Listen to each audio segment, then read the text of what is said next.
तो वो अपने तौर पे अपने आप को असेस करना चाहे तो वो उन टेस्टों के थ्रू कर सके। लें जी, एक्सटर्नल एनालिसिस कंप्लीट हुआ, हमें समझ आ गया कि हम कौन सी मार्केट में, हम कौन से सेगमेंट में, हमारी मार्केट अच्छी है या नहीं है, हमारी पोजीशन अच्छी है या नहीं, हमारे कंपेटिटर कहाँ खड़े हैं, हमारे एसबीयूज कहाँ खड़े हैं, हम इंट्रोडक्शन फेज़ में हैं, मैच्योरिटी फेज़ में हैं, प्रोडक्ट्स जो है उनमें से मेजॉरिटी जो है वो स्टार हैं, कैश काउ हैं या किस तरफ जा रही है। अब वो सब कुछ हो गया, अब देखना है हम अपने गिरबान में झांकना है, हम कहाँ खड़े हैं, हमारी क्या स्टैंडिंग है। यानी कि मार्केट तो मुझे समझ आ गई, मार्केट बहुत अच्छी है और मैं मार्केट के अंदर मैं कहता हूँ जी एक ऐसा बिजनेस शुरू करें, भाई सीए का कॉलेज शुरू कर लें, सीए का कॉलेज शुरू कर लेते हैं, बड़ा लुक्रेटिव लग रहा है, तीनों की बेस पे एनालाइज किया, बड़ा अच्छा है, शुरू कर लें और अपनी कैपेबिलिटीज़ ही उस तरह से ना हो, हमारे पास उस तरह का इंफ्रास्ट्रक्चर ही ना हो, हमारे पास उतने टीचर्स ही ना हो, हमारे पास उस तरह का सिस्टम ही ना हो, तो फिर फ़ायदा कोई नहीं। तो इसका मतलब ये है कि ये तो देखना ज़रूरी है कि कौन सी मार्केट अच्छी है, फिर ये भी देखना ज़रूरी है कि मैं उसमें क्या कर रहा हूँ। तो मैं उस मार्केट में क्या कर रहा हूँ, उसके लिए हम करेंगे अपना पोजीशन एनालिसिस या इंटरनल एनालिसिस। इंटरनल एनालिसिस या पोजीशन एनालिसिस का मतलब है कि हम देखेंगे हमारी स्ट्रेंथ क्या है, हमारी वीकनेसेस क्या हैं, हमारे पास क्या क्या कैपेबिलिटीज़ हैं, हमारे पास क्या क्या रिसोर्सेज अवेलेबल हैं, हम क्या कर सकते हैं, हम कौन कौन सी स्ट्रेटजीज़ को फॉलो करके कहाँ कहाँ तक जाने की कोशिश कर रहे हैं। कहानी को शुरू करते हैं। स्ट्रेटेजिक कैपेबिलिटी बेसिकली रेफर करता है ability of entity to use and exploit resources available to it. अब चंद वर्ड्स हाईलाइट किए हुए हैं। एक एंटिटी की एबिलिटी कि वो रिसोर्सेज को यूज़ करे अपनी कंपिटेंस के थ्रू जो उसने डिफरेंट प्रोसेसेस में डेवलप किए हैं, और फिर ये चीज़ें जिस तरह से इंटरनली एक्सटर्नली लिंक हुई हुई हैं और overall balance core competencies across entity. एक बड़ा खूबसूरत सा जुमला बिल्कुल समझ नहीं आया, ठीक है। उन्होंने कहा कि एक एंटिटी अपने रिसोर्सेज को अपने प्रोसेसेस में डेवलप हुई हुई कंपिटेंसीज़ के थ्रू कैसे इस्तेमाल करके और कैसे मार्केट में आगे बढ़ती है और कैसे अपनी कोर कंपिटेंस पे काम करती है, इस फिनोमेना को हम कहते हैं कि ये स्ट्रेटेजिक कैपेबिलिटी है। आसान अल्फाज में आपका अच्छा परफॉर्म करने की सलाहियत। रिसोर्स आपके पास मौजूद है और आपको इस्तेमाल करने नहीं आते। भाई इस सड़क पे कॉलेजेस की लेन के दरमियान आपके पास 2 कनाल की जगह और आप उसे शादी हॉल बना लें, तो ये तो आपने जुल्म किया ना कि आपके पास रिसोर्स था, आपके पास उस प्राइम जगह पे जगह मौजूद थी और आपने सोचा क्या हो सकता है यहाँ, चलो शादी हॉल कर लेते हैं यहाँ। तो ऑब्वियसली अब इसका मतलब ये है कि रिसोर्स अगर है आपके पास और इस्तेमाल गलत तरीके से कर रहे हैं तो ये कोई अच्छी बात तो ना हुई।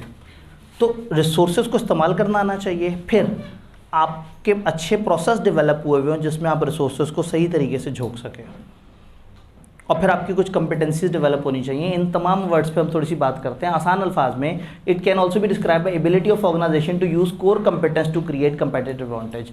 एक एंटिटी अपनी मेन कंपिटेंस को यूज़ करते हुए कैसे कंपेटिटिव एडवांटेज यूज़ कर सकती है।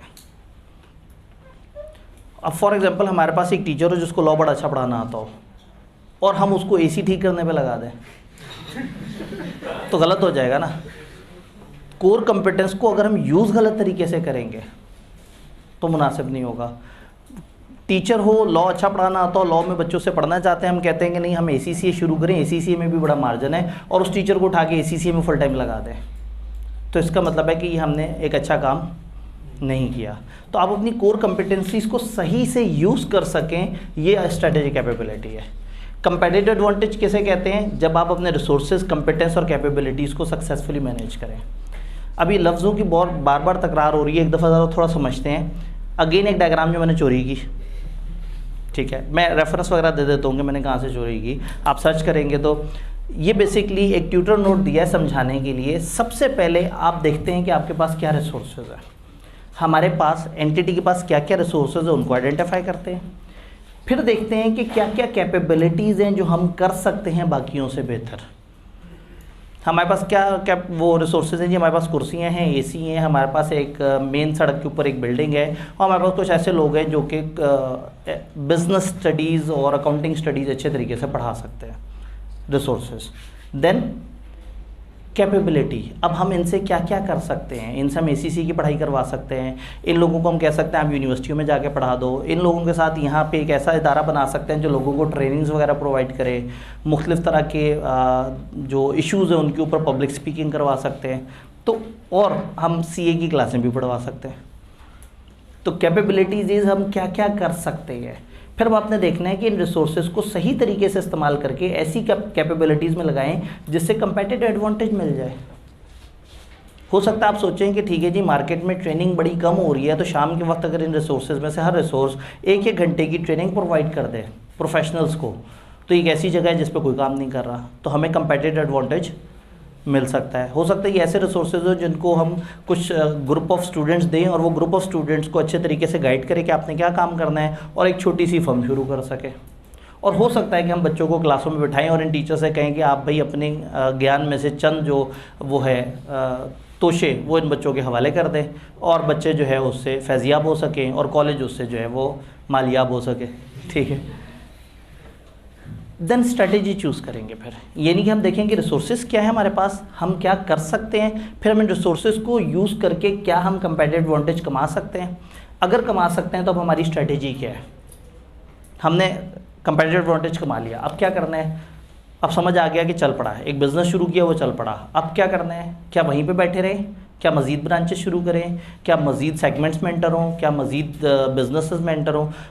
वो स्ट्रेटेजी आपको बताएगी कि अब आपको मज़ीद कौन कौन से रिसोर्सेज चाहिए। आपने काम शुरू किया कुर्सियों का, बहुत अच्छा चल पड़ा। एक काम ये है कि बस कुर्सियों का काम ही करते रहे 10 साल तक, उतनी कुर्सियाँ बनाएं, उतनी बेचें जितने पे आपको अच्छा प्रॉफिट हो रहा है। दूसरा ये है कि आप कहें मैं कुर्सियाँ ज़्यादा बनाऊँ। कुर्सियाँ ज़्यादा बनाने का मतलब है बड़ा कारखाना, ज़्यादा बड़ा गोदाम, ज़्यादा बड़ी लेबर फोर्स। तो ये रिसोर्सेज है, फिर आप उन रिसोर्सेज को इस सारे साइकिल में डाल देंगे। हो सकता है कुर्सियाँ बनानी अच्छी आ गई हैं तो आप सोचें मैं मेज़ें बनाना शुरू कर दूँ, फिर सोचें मैं सारी फर्नीचर आइटम बनाना शुरू कर दूँ। तो इसका मतलब है कि ये साइकिल चलता रहता है। आप रिसोर्स देखते हैं, रिसोर्स की बेस पे कैपेबिलिटी से फ़ायदा उठाते हैं, फ़ायदे से प्रॉफिट आता है, प्रॉफिट को हाथ में रख के सोचते हैं कि क्या इसको दोबारा से री इन्वेस्ट करूँ सिस्टम में। वो सिस्टम में री इन्वेस्ट होता है रिसोर्सेज में, रिसोर्सेज से फिर कैपेबिलिटीज़ डेवलप होती हैं, कैपेबिलिटीज़ से फिर आपको एडवांटेज मिलता है, फिर आपको प्रॉफिट होता है और ये साइकिल गोल गोल चलता रहता है। गंदे रिसोर्स मतलब गंदी कैपेबिलिटीज़, अच्छी कैपेबिलिटीज़ गंदे रिसोर्स कंपेटिटिव एडवांटेज नहीं मिलेगा। गंदे रिसोर्स अच्छी कैपेबिलिटीज़ तो भी मसला है, अच्छे रिसोर्स गंदी कैपेबिलिटीज़ तो भी मसला है। अच्छे रिसोर्सेज अच्छे तरीके से इस्तेमाल हों तो मिलेगा आपको कंपेटिटिव एडवांटेज। किताब से पूछें तो किताब क्या बात कर रही है। किताब ये कह रही है कि जब आपने इस बिज़नेस में आना है और आपने अपने आप को एनालाइज करना है तो पहले ये समझें कि कस्टमर्स की क्या नीड्स है। कस्टमर की क्या नीड है। कस्टमर को हमेशा अच्छे डिज़ाइन की प्रोडक्ट चाहिए, मुनासिब पैसों की प्रोडक्ट चाहिए, उसको क्वालिटी भी सही मिले, उसको आफ्टर सेल सर्विस भी मिले। एक कस्टमर क्या क्या चाहता है। कस्टमर चाहता है जेब से थोड़े पैसे निकलें, मुझे मिलने वाली चीज़ ज़्यादा से ज़्यादा बेनिफिट दे, देर तक बेनिफिट दे, और उसके बाद भी कोई मसला हो तो मैं जाऊँ तो बिज़नेस वाले मुझे अच्छे से ट्रीट करें। आप सारी खुशियां तो नहीं पूरी कर सकते कस्टमर की, लेकिन जितनी मेजॉरिटी खुशियां उसकी पूरी कर देंगे उतना आप सक्सेसफुल हो जाएंगे। तो कस्टमर्स की नीड्स पे काम करना होगा। अब अगेन वही बात है कि क्रैश कोर्स की लिमिटेशन है कि हमें ज़रा फास्ट चलना होता है, तो इसलिए हम हर टॉपिक पे बहुत ज़्यादा टाइम नहीं लगा सकते। बट अगेन कोई भी बिज़नेस तभी कामयाब होता है जब उसे पता हो कि उसके कस्टमर को क्या चाहिए। कुछ बिज़नेस है उन्हें पता होता है हमें बेचना क्या आता है। ये इंपॉर्टेंट नहीं कि आप क्या बेच सकते हैं, इंपॉर्टेंट ये है कि कस्टमर को क्या ख़रीद रहा है। एक कस्टमर को चीज़ चाहिए नहीं और आप उसको वो चीज़ बेच रहे हैं जो आपने बनाई हुई है। फॉर एग्जांपल आप प्री रिजल्ट क्लासेस पढ़ा रहे हैं और आपके पास पोस्ट रिजल्ट क्लास नहीं है, आपको प्री रिजल्ट क्लास बेचनी आती है। कस्टमर बेचारा रिजल्ट के बाद आया, वो कहता है कि अब मैं सीरियस हो गया हूँ, अब मैं पढ़ना चाहता हूँ। आप कहते हैं आ जाओ, पढ़ना चाहते हो। प्री रिजल्ट की सिर्फ अभी तक 35 क्लासें हुई हैं, उसके पीछे से तुम लेक्चर देखते रहना और साथ वाले साथ साथ कंटिन्यू कर लो। तो होगा क्या कि वो स्टूडेंट जो 35 लेक्चर उसको पीछे से पहले से ही पेंडिंग मिलेंगे और आप कह रहे हैं आप साथ साथ पढ़ो, क्या वो साथ साथ पढ़ रहा होगा? नहीं, वो चला जाएगा पहले लेक्चर पे। वो जब तक 35 लेक्चर कंप्लीट करेगा यहाँ 60 लेक्चर्स और हो चुके होंगे, और उसके बाद वो आखिरी महीने फेसबुक पे कह रहा होगा कि अगर किसी के 48 लेक्चर रहते हो तो क्या वो पास हो सकता है? तो नीचे जवाब आएगा कि यार लगता है तुमने SBI के क्रैश कोर्सेज के बारे में नहीं सुना। ठीक है, क्या बात करते हो तुम, कौन से पेंडिंग लेक्चर, किस ज़माने में हो? तो खैर कहने का मतलब ये है कि कस्टमर को नहीं चाहिए थी वो चीज़, लेकिन सप्लायर के पास वही चीज़ पड़ी हुई थी, और सप्लायर के पास बड़े हसीन व जमील इंसान थे जो कि बड़े अच्छे तरीके से उसको बेच सकते थे। उन्होंने बड़े अच्छे तरीके से बड़ा खूबसूरत लिफाफे में पैक करके पुरानी प्रोडक्ट नई करके नई कवरिंग चढ़ा के बच्चों को बेच दी, और बच्चे भी बड़े खुश। लेकिन अल्टीमेटली क्या होगा, ये बच्चा जब फेल होगा ना, इसे एहसास होगा कि इसके साथ धोखा हुआ। तो ये इंपॉर्टेंट नहीं है कि आपके पास क्या और आप क्या बेच सकते हैं, इंपॉर्टेंट ये है कि उस गरीब को चाहिए क्या असल में। उसको चाहिए इस वक्त कोई ऐसा टीचर जो उसको पहले दिन से हाथ पकड़ के साथ साथ चलाए, जो से कहे ठीक है कोई बात नहीं, फेल होके आ गए हो, आज हम जीरो से पढ़ना शुरू करेंगे, भूल जाओगे तुम्हें कुछ आता था। उसको चाहिए अच्छी टेस्टिंग, उसको चाहिए एक अच्छी सपोर्ट। तो कस्टमर की नीड्स क्या हैं ये समझना सबसे ज़रूरी है बिजनेसेस के लिए, कि बिज़नेस को पता हो कि कस्टमर क्या है, कस्टमर की क्या रिक्वायरमेंट्स हैं, कस्टमर किस तरह से चलता है। देन कस्टमर और कंज्यूमर का फ़र्क भी पता होना चाहिए। कंज्यूमर इज़ द पर्सन जो कि अल्टीमेटली कंज्यूम कर रहा है, और कस्टमर इज़ द पर्सन जो बाय कर रहा है। जैसे कैफ़ में आप ही के पास पैसे होते हैं, आप ही ख़रीदते हैं और आप ही क्लासें पढ़ते हैं। लेकिन पीआरसी में क्या होता है, वालिदैन के पास पैसे होते हैं और आप क्लासें पढ़ते हैं। तो पीआरसी में वालिदैन बच्चों के साथ आते हैं, कॉलेज में बैठते हैं, वालिदैन तगड़े होते हैं, उनके पास पैसे भी ज़्यादा होते हैं, वो बहुत ज़्यादा बार्गेन भी नहीं करते, वो 1.5 लाख में पीआरसी की एडमिशन करा लेते हैं। ठीक है, जब कंज्यूमर के हाथ में पैसे आते हैं, कंज्यूमर कहता है नहीं मैं 4 दुकानें फिरूंगा, अपनी पसंद के टीचर से अपनी पसंद के रेट पे अपनी पसंद के टाइम पे पढ़ने की कोशिश करूंगा। तो ये समझना ज़रूरी है कि आपकी बाइंग कंज्यूमर के थ्रू हो रही है या कस्टमर के थ्रू हो रही है। जो खरीद रहा है वही कंज्यूम करेगा या जो खरीद रहा है वो कंज्यूम नहीं करेगा। खरीद रहा किसी और ने, कंज्यूम किसी और ने करना है, बहुत ज़बरदस्त खूबसूरत बात है। जो खरीद रहा है उसको खूबसूरत से बाग दिखाएं, और जो बेचारा कंज्यूम कर रहा है उसके साथ तो जो होनी है उसका तो कुछ कर ही नहीं सकते। और अगर कंज्यूमर ही कस्टमर है तो फिर आपको बहुत अच्छे तरीके से डील करना पड़ेगा, अच्छे तरीके से बार्गेन करनी पड़ेगी, अच्छे तरीके से लोगों को कन्विंस करना पड़ेगा। प्रोडक्ट भी अच्छी होनी चाहिए, प्राइस भी अच्छी होनी चाहिए, और तरीके से आप उसको सेल करें। तो कस्टमर कंज्यूमर का फ़र्क पता होना ज़रूरी है। जहाँ कस्टमर बाय करता है वहाँ गेम डिफरेंट होती है। कॉलेज इस चीज़ को समझते हैं। भाई पीआरसी आप कहीं से भी पढ़ लें, तकरीबन करीब करीब की क्वालिटी होती है। अब एक कॉलेज को पता है कि जैसे ही आप पीआरसी से आगे जाएंगे, आप कंज्यूमर हैं, आप पैसे वालिदैन से हाथ में पकड़ के कहेंगे आप हमें पैसे दें, हम जाके ख़रीदेंगे। आपने पहले 1.5 लाख लगा दिया, बस अब हमसे मज़ीद आपका इस्तेसाल बर्दाश्त नहीं होगा। जब आप कंज्यूमर ही कस्टमर बन जाएगा तो आप वो पैसे लेके उस कॉलेज के पास नहीं आएंगे जिसने धोखा दिया आपको पीआरसी में। आप देखेंगे कि कैफ़ के अच्छे टीचर्स किसके पास हैं, कैफ़ कहाँ से पढ़ना चाहिए और कितने रुपयों में हो सकता है। जब कॉलेज को ये चीज़ समझ आ जाएगी कि कंज्यूमर और कस्टमर एक हो गए तो हमारा नुकसान है, तो कॉलेज की बिज़नेस स्ट्रेटेजी क्या होनी चाहिए, कस्टमर देर तक कस्टमर रहे। इधर आप पीआरसी में एनरोल हुए हो, 3 महीने गुजरे हो, आप कॉलेज से सेटिस्फाइड है, वालिदैन आपसे सेटिस्फाइड है, वालिदैन के नाम में ख़त लिख दे कि जी आपका बच्चा पीआरसी में हमारे पास पढ़ा है, पीआरसी 1.5 लाख में था, हम सोच रहे हैं कि चूँकि आप अच्छे पेरेंट हैं, अच्छे आदमी हैं, तो हम इसी 1.5 लाख में आपको पूरा कैफ दे देते हैं। उसमें 8 पेपर हैं। वालिदैन कहेंगे अरे वाह कितने नेक लोग हैं, पीआरसी में 5 पेपर थे, कैफ में 8 पेपर हैं, पूरा कैफ वालिदैन जज्बाती हो कि पूरे कैफ की यकमुश्त पेमेंट दे देंगे। और बच्चा कहेगा उस भाई मेरे से तो पूछना सी एक ही करता। वो कहेंगे बेटा आप जो मर्जी हो जाए, पढ़ना इसी कॉलेज से। अब फंस गया बच्चा। अब again this is a business strategy कि आप कंज्यूमर को कस्टमर बनने से पहले ही ऊपर वाले कस्टमर को पकड़ लो। अब बच्चे ने जो है वो, अब हमारे पास एडमिशन के वक्त बहुत सारे लोग आके कहते हैं जी हमें डिस्काउंट चाहिए, तो हम कहते हैं क्या हुआ आपको, फाइनेंशियली क्या मसला है, क्या डिफ़िकल्टी है। कहते हैं वो वाला मसला नहीं है, लेकिन मैं ऑलरेडी पैसे दे के बैठा हुआ हूँ। तो हम कहते हैं भाई पैसे देने से पहले आपने सोचना था। आप कहते हो जी मैंने कहीं और पैसे दिए हुए हैं और अब मैंने पढ़ना आपसे है। वो कहते हैं जी वो पैसे अचानक से उन्होंने एक साथ बहुत सारे पेपर्स के ले लिए थे। तो अगेन मैं इस वक्त एकेडमिक के हिसाब से बात नहीं कर रहा, बिजनेस पॉइंट ऑफ व्यू से ये एक बड़ी अच्छी बिजनेस मूव है। Yes, business point of view से एक अच्छी बिजनेस मूव है कि आप एक कंज्यूमर को कस्टमर बनने से पहले ही मेन कस्टमर जो ज़्यादा बड़ी बार्गेन पावर नहीं रखता या जिसके पास पैसे ज़्यादा हैं, आप उससे बाइंग करवा लें। अब बच्चा बेचारा रुल रहा है, जो है वो हशर नशर हो रहा है, वो फेल हो रहा है, लेकिन वो पढ़ेगा उसी कॉलेज से। क्यों? क्योंकि उसने पैसे पूरे करने हैं। जब वो सारे पेपर एक एक दफ़ा पढ़ के फेल कर चुका होगा और सब सारे पैसे पूरे कर चुका होगा, अब वो अपने थोड़े से पैसे पकड़ेगा और दूसरे कॉलेज से जाके कहेगा देखो जी मुझे ऑलरेडी एक बंदे ने बड़ा लूट लिया है और अब जो है वो आपने मुझे, हाँ अब आपने मुझे कम पैसों में जो है वो पढ़ाना है।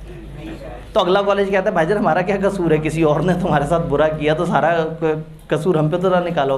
हो सकता है कोई शरीफ सा कॉलेज वो कहे अच्छा चलो यार आ जाओ कोई बात नहीं, तुम्हें जो है ना ठीक है तुम्हें एडमिशन दे देते हैं तो वो कर लेना। कहने का मतलब क्या है, कंज्यूमर कस्टमर को समझना ज़रूरी है। बिज़नेस को ये समझना है कि पैसे जेब से निकलने हैं और कंज्यूम किसने करना है। कंज्यूमर को कुछ और चीज़ चाहिए, कस्टमर को कुछ और चीज़ चाहिए। कस्टमर को आप दिखाएंगे कि कॉलेज बड़ा खूबसूरत सा है, कॉलेज का अच्छा एनवायरनमेंट, वो बैठेंगे, उनको पेप्सी शेप्सी की बोतल भी पिला दी, कुछ उनके सामने बिस्किट्स वगैरह भी रख दिए, उन्होंने कहा यार ये कितने अच्छे लोग हैं।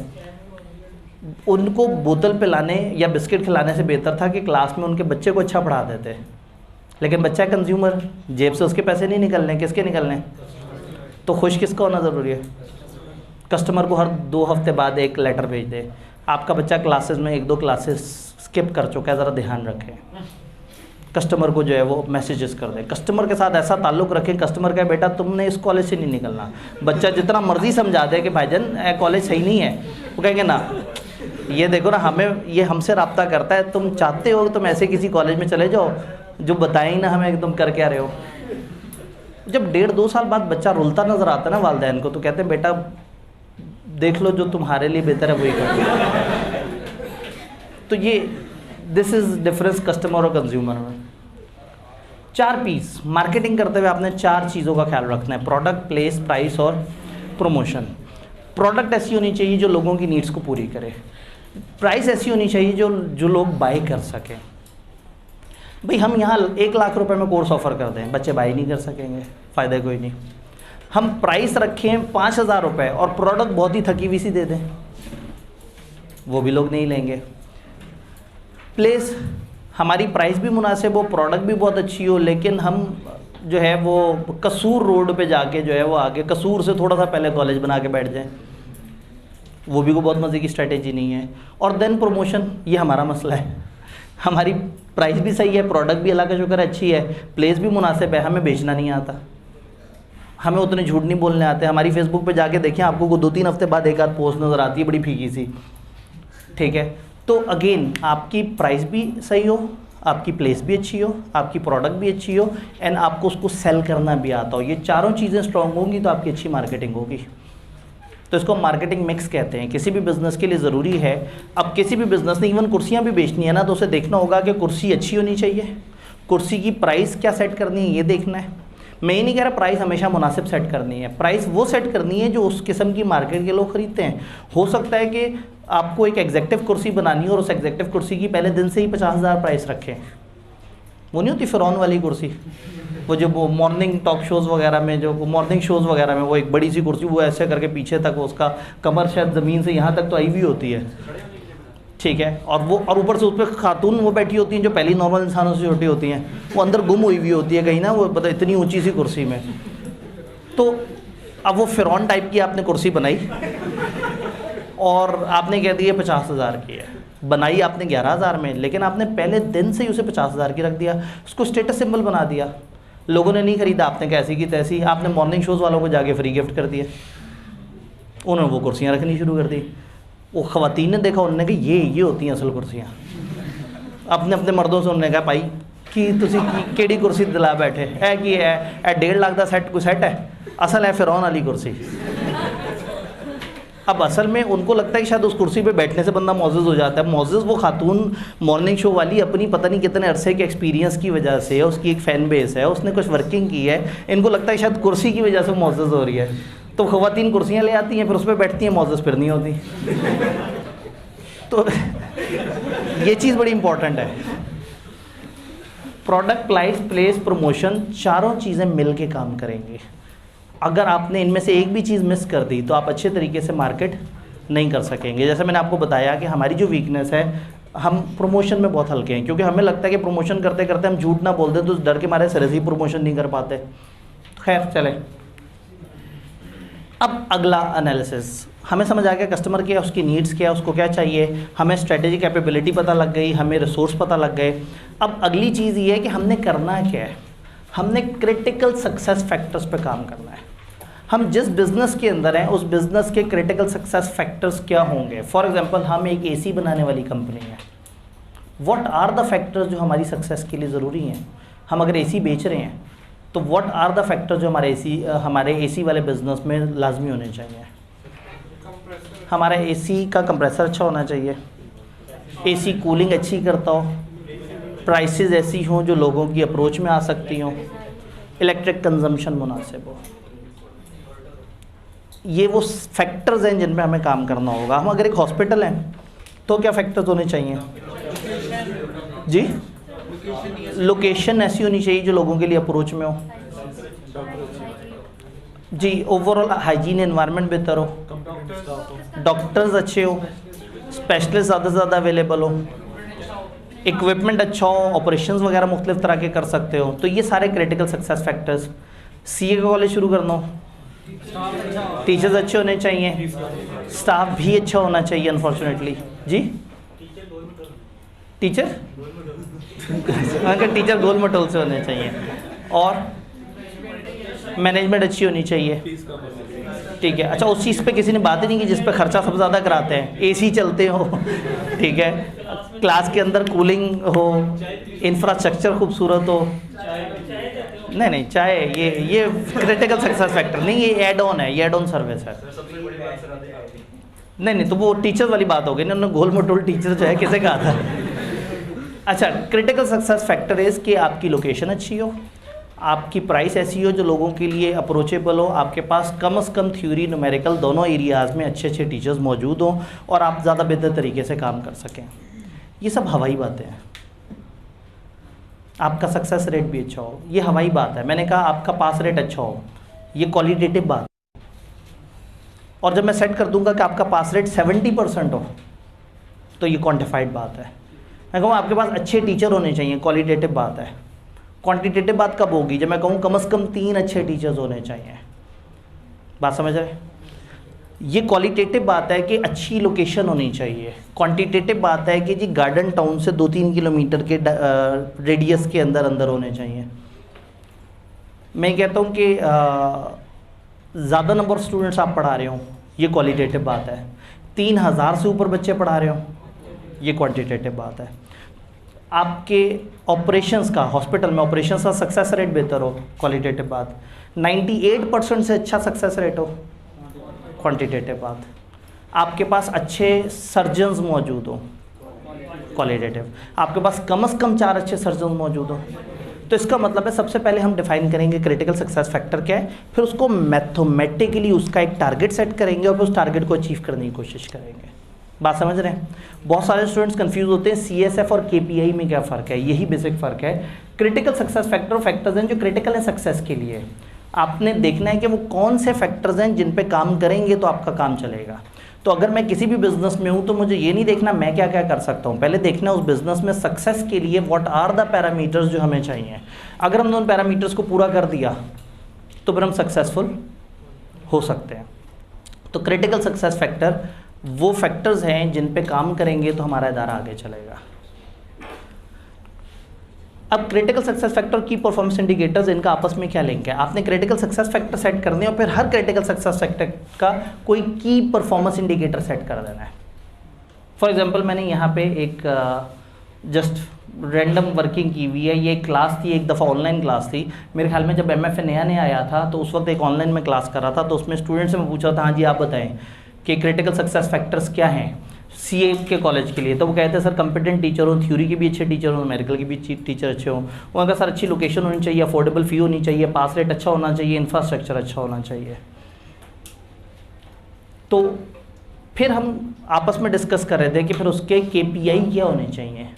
ये तो क्रिटिकल सक्सेस फैक्टर हवाई बात है, इसको मैथमेटिकली एक टारगेट सेट कर देंगे, फिर उस टारगेट को मीट करने की कोशिश करेंगे। तो कंपिटेंट थ्योरी में हम कहते हैं कम से कम 2 थ्योरी टीचर्स होने चाहिए, कम से कम 10+ ईयर्स के तजर्बे के साथ। 2 कम से कम न्यूमेरिकल टीचर होने चाहिए, कम से कम 12 साल के तजर्बे से ज़्यादा।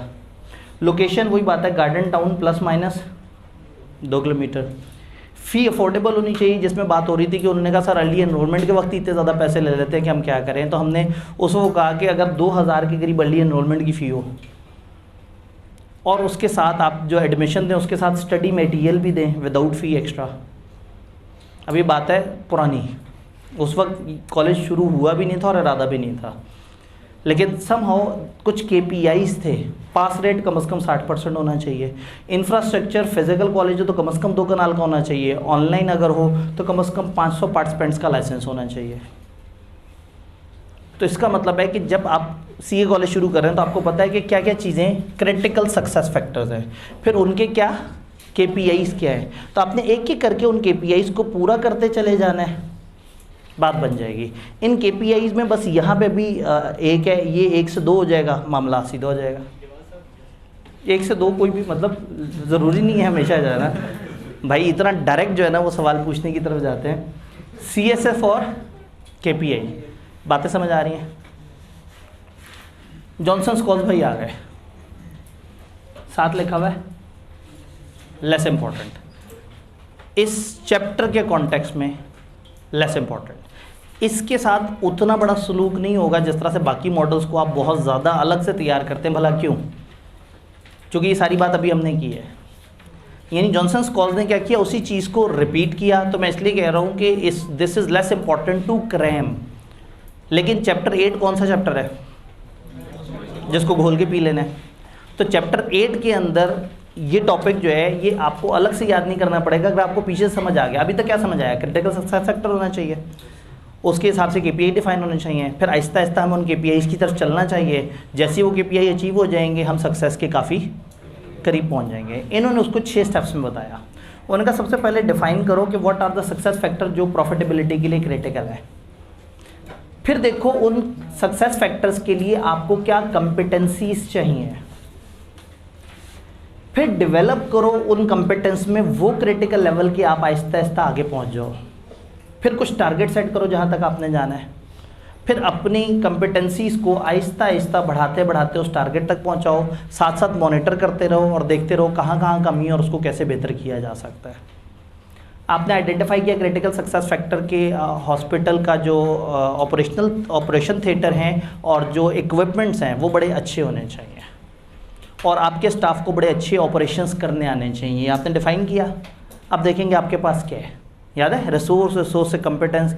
ठीक है, आपके पास पता लगा 2 जूनियर रिसोर्स हैं और ना ऐसा डॉक्टर है जिसको ऑपरेशन करना आता है, ना ऐसा कोई सपोर्ट स्टाफ है जिसको करना आता है। तो फिर अब आप क्या करेंगे, अब डेवलप करेंगे। अगर हैं तो ऐड करेंगे, नहीं है तो नए सिरे से सिस्टम में इन कर देंगे। तो हो सकता है अब आप कोई 4-5 तरह के लोगों को हायर करें, शायद अब आप जो है वो 2-3 नए डॉक्टर्स को लेके आएँ और आहिस्ता आहिस्ता डेवलप करें। फिर आप सोचेंगे कि कब तक करता रहूँ, कोई टारगेट तो हो, कब तक मेहनत करनी है। तो फिर एक टारगेट सेट होगा। टारगेट ये है कि जी कम से कम जो है वो आपके पास 6 इस तरह का स्टाफ हो और कम से कम आपके 5 इक्विपमेंट इस क्वालिटी के होंगे जिसको ISO ने अप्रूव कर दिया हो। तो फिर क्या होगा, आप ये KPI सेट करेंगे, आहिस्ता आहिस्ता एफर्ट करते करते यहाँ तक जाएंगे। साथ साथ अपने KPI और एक्चुअल परफॉर्मेंस को मैच करते रहेंगे और देखेंगे आप कहाँ तक पहुँचे। ये ऐसे ही जैसे हमने कहा पास रेट 60% हो और हमने जब एक्चुअल पास रेट आया पता लगा वो 55% था। हमने कहा नहीं, मज़ा नहीं आया, हमें थोड़ा सा चीज़ों पे और काम करना होगा, थोड़ा सा क्वालिटी ऑफ टेस्टिंग पे काम करना होगा, थोड़ा सा टीचर पे काम करना होगा, थोड़ा सा और सपोर्ट सर्विस पे काम करना होगा ताकि हमारा रिजल्ट कम से कम 60% पे आ जाए। तो फिर क्या होता है कि क्रिटिकल सक्सेस फैक्टर और KPI के दरमियान में शुरू में डेवलप होते हैं और बाद में आप उसको इंक्रीज़ करते करते अपनी KPI को टच करने की कोशिश कर रहे होते हैं। तो इस कॉन्टेक्स्ट में ये लेस इंपॉर्टेंट है कि ये वही बात है जो पीछे हमने की है, लेकिन इसको उन्होंने अपने तरीके से पेश किया है। लेकिन चूंकि ये एक मॉडल है तो हमें इसके स्टेप्स पता होने चाहिए। पहला स्टेप क्रिटिकल सक्सेस फैक्टर, दूसरा बताएं कौन सी कंपिटेंस चाहिए, तीसरा उस कंपिटेंस पे काम करें, चौथा उस कंपिटेंस के लिए एक KPI सेट करें, पांचवा अपनी क्रिटिकल कंपिटेंसीज को आहिस्ता आहिस्ता बढ़ाते रहें और छठा साथ साथ मॉनिटर करते रहें कि कब आपने टारगेट को मीट कर लिया। बात समझ आ रही है? किस में? 3 में आपने डेवलप किया है और यहाँ पे आप हर एरिया के अंदर उसके अंदर काम करते जा रहे हैं। फॉर एग्जांपल यहाँ तो आपने कहा कि हमारे पास बंदे ही नहीं है, बंदे लेके आ गए। इधर आपने आइडेंटिफाई किया बंदे होने चाहिए, इधर आप बंदे ले आए। इधर वो बंदे आहिस्ता आहिस्ता आहिस्ता अपने ऑपरेशंस पे प्रैक्टिस शुरू कर देंगे। आते साथ ही तो ट्रेन नहीं होंगे, थोड़े थोड़े से आपके ऑपरेशंस करेंगे, थोड़ा सा उनकी ट्रेनिंग होगी और साथ साथ आहिस्ता आहिस्ता अब वो क्रिटिकल कंपिटेंस डेवलप होनी चलती चली जाएगी। ठीक है, इधर तो आपने एक लेवल डिफाइन करना था कि क्या होगा, इधर उस लेवल को अचीव करने की कोशिश कर रहे हैं और इधर क्या हो रहा है, साथ साथ मैच कर रहे हैं और मैच करने के बाद इस नतीजे पर पहुँच रहे हैं। तो सबसे पहले तो ये चीज़ हमारा CSF और KPI वाली ये सारी कहानी समझ आई। फिर स्टेप आगे आता है, हम बेंचमार्किंग करते हैं। हम देखते हैं कि हम कहाँ खड़े हैं, हमारी पोजीशन क्या है और हम अपने कंपेटिटर्स के लिहाज से किस जगह हैं। बेंचमार्किंग का मतलब है आप अपनी परफॉर्मेंस को कंपेयर करते हैं किसी चीज़ से। इंटरनल बेंचमार्किंग हो सकती है, आप अपने यूनिट्स को बेस्ट परफॉर्मिंग यूनिट्स के साथ मैच करें। भाई मिज़ान बैंक वाले कहेंगे जी हमारी जो जौहर टाउन की ब्रांच है, हमारी गार्डन टाउन की ब्रांच वैसा क्यों नहीं काम कर रही, यानी अपनी ही एक ब्रांच को अपनी ही एक ब्रांच से कंपेयर किया, इसको हम क्या कहते हैं, इंटरनल बेंचमार्किंग। फिर कंपेटिटिव बेंचमार्किंग, आप अपनी ही प्रोडक्ट्स को कंपेटिटर के साथ देखते हैं। आप कहते हैं मिज़ान का होम फाइनेंस यहाँ पे है और दुबई इस्लामिक का होम फाइनेंस यहाँ पे है, हम होम फाइनेंस में दुबई इस्लामिक से नीचे क्यों हैं या दुबई इस्लामिक से ऊपर हैं या किस जगह पे है। कस्टमर बेंचमार्किंग करते हैं, आप देखते हैं कि क्या आपकी कस्टमर्स की रिक्वायरमेंट पूरी हुई। हम तो बहुत अच्छा बिजनेस कर रहे हैं लेकिन कस्टमर कह रहे हैं कि नहीं में मज़ा नहीं आया, तो हम कस्टमर्स की नज़र में कहाँ हैं, हम अपनी ही आपस की ब्रांचेस से कंपेयर करें, हम कंपेटिटर से कंपेयर करें, सम टाइम हम ऑपरेशन से कंपेयर करते हैं, सम टाइम हम एक डिसिमिलर इंडस्ट्री के उसी तरह के ऑपरेशन से अपने आप को बेंचमार्क करते हैं।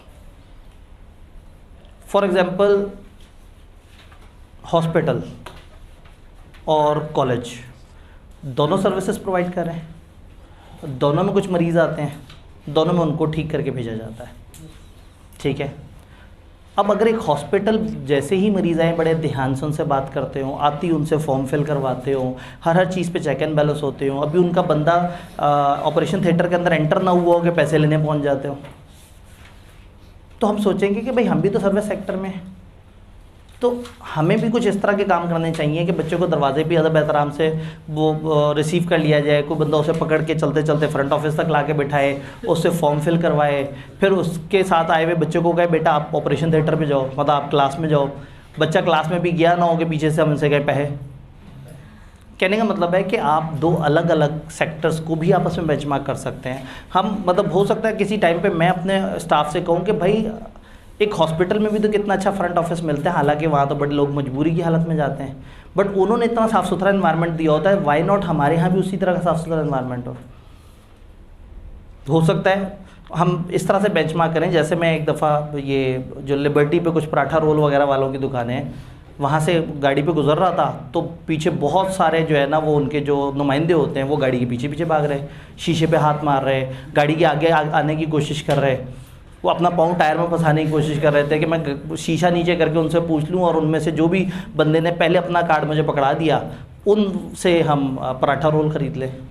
तो हमने ख़रीदना नहीं था, हमने आगे जाना था, लेकिन मेरे साथ जो बंदा मौजूद था मैंने उसे कहा कि देखो इनको क्या मिलता होगा, लाखों की सैलरी थोड़ी होगी इनकी, तो इन लोगों के साथ इदारे ने ऐसा क्या किया है कि ये कस्टमर के पीछे इतने दीवाने हो रहे हैं, ये काम हमारे यहाँ क्यों नहीं हो रहा। भाई आप एक सड़क पे फिर रहे हैं, असूलन तो ये होना चाहिए आप गुजर रहे हो और बाहर बाहर को आपका हाथ पकड़ के अपने कॉलेज के अंदर ले जाने की कोशिश करे, आपको कार्ड पकड़ा रहा हो, आपको मुख्तलिफ तरह से आज जी रोल हमारा ही आपने खाना है जो है ना, तो वो दिस इज़ ऑपरेशनल बेंचमार्किंग के मार्केटिंग का डिपार्टमेंट है, हमारे और उनमें इतना फ़र्क क्यों है। क्लियर। टॉपिक सारे बड़े मज़े के हैं, सब पे जितना भी काम करते रहें उतना कम है, लेकिन वक्त भी कम है। कंपेटिटर की बेंचमार्किंग कैसे करें, कंपेटिटर का डाटा कैसे मिलेगा, पब्लिश फाइनेंशियल स्टेटमेंट से मिल सकता है, फाइनेंशियल रेशियोज से पता लग सकता है, हम रीज़न फॉर डिफरेंस देख सकते हैं, वो मार्केट में आगे क्यों है हम पीछे क्यों हैं, हम कस्टमर से पूछ सकते हैं। एक कस्टमर आके कहे कि नहीं जी मज़ा नहीं आया, आपके यहाँ एसी में ठंडक नहीं है, हम कहेंगे अच्छा बताओ तुम कहीं और जाते हो वहाँ एसी में ठंडक क्या, वो कहता है सर वहाँ तो चिलर्स होते हैं, वहाँ तो यक ठंड लग रही होती है, थर थर काँप रहे होते हैं हम लोग, आपके यहाँ तो हमें ठंडक ही नहीं मिली एसी में। तो कहने का मतलब है सम टाइम बिजनेसेस कस्टमर से पूछते हैं भाईजान मतलब बता तेरी रज़ा क्या है, ठीक है, मतलब तुम्हें क्या चाहिए क्या। कस्टमर चौड़ा हो के वो ऐसी चीज़ें गिनवाता है जो साथ वाले कॉलेज में कभी भी उसे नहीं मिली थी, लेकिन वो ज़रूर गिनवाएगा। तो ये समझना बड़ा ज़रूरी है। सेल प्राइस को कंपेयर करें, हम कितने में बेच रहे हैं वो कितने में बेच रहे हैं, हम क्या दे रहे हैं वो क्या दे रहे हैं, हमारी तरफ क्या सर्विसेज मिल रही हैं उनकी तरफ क्या सर्विस मिल रही हैं। तो जब आप कंपेटिटर्स को आपस में कंपेयर करते हैं तो आपको डाटा, अगर वो लिस्टेड कंपनी है तो आपको फाइनेंशियल स्टेटमेंट्स मिल जाएंगी, कुछ रिपोर्टें मिल जाएंगी। बहुत सारे बिजनेसेस रिसर्च और स्टैटिस्टिकल एनालिसिस देते हैं, उनके पास कंपनियों का डाटा होता है, वो उसकी मदद से काम करते हैं। सम टाइम आप डिस्ट्रीब्यूटर से रब्ता कर लेते हैं, डिस्ट्रीब्यूटर से पूछ लेते हैं हाँ भाई उसका कितना माल उसका कितना माल। फॉर एग्जांपल सीए की किताबें किसी ख़ास जगह पे किसी ख़ास शॉप पे सेल हो रही हों, उस शॉप के जो शॉपकीपर है या जो ओनर है उसी कोई कॉलेज पूछे यार वो फ़लाना कॉलेज के फ़लाना सब्जेक्ट की कितनी किताबें बिकी, वो कहेगा सर जितनी। उससे एक रफ अंदाज़ा हो जाएगा कि अच्छा इसका मतलब है उस वाले कॉलेज में वो वाले टीचर के पास इसके आसपास स्टूडेंट्स हैं। तो अलग अलग तरीके होते हैं कंपेटिटर को एनालाइज करने के। अगली गेम वैल्यू। 4 कॉन्सेप्ट्स में से 2 कॉन्सेप्ट्स पे हमने बात कर ली, अब हम बात करेंगे वैल्यू। किसी भी बिज़नेस की ग्रोथ के लिए ज़रूरी है कि वो बिज़नेस एक अच्छी वैल्यू जनरेट करके देता हो यूज़र को। वैल्यू कैसे आती है? वैल्यू आती है किसी चीज़ की यूटिलिटी से। मैं इसकी अक्सर एग्जांपल देता हूँ कि फॉर एग्जांपल एक बंदे ने 200 रुपये की 4 किलो लकड़ी खरीदी। जिस ज़माने में मैंने एग्जांपल दी थी उस वक्त 200 की 4 किलो आ जाती होगी, अभी 4 किलो को गायब कर देते हैं। 200 रुपये की अगर एक बंदे ने 1 kg वुड परचेज़ की, ये 1 kg वुड 200 की ख़रीदने वाला 210 की भी किसी को बेचने की कोशिश करेगा, कोई नहीं लेगा। वो कहेगा भाई तुमने इसमें क्या वैल्यू ऐड की। लेकिन वो दूसरे शहर ले जाके उसको 300 की बेच देगा, जिस शहर में वो वुड नहीं मिलती। तो उसने बेसिकली उसमें कोई वैल्यू ऐड की।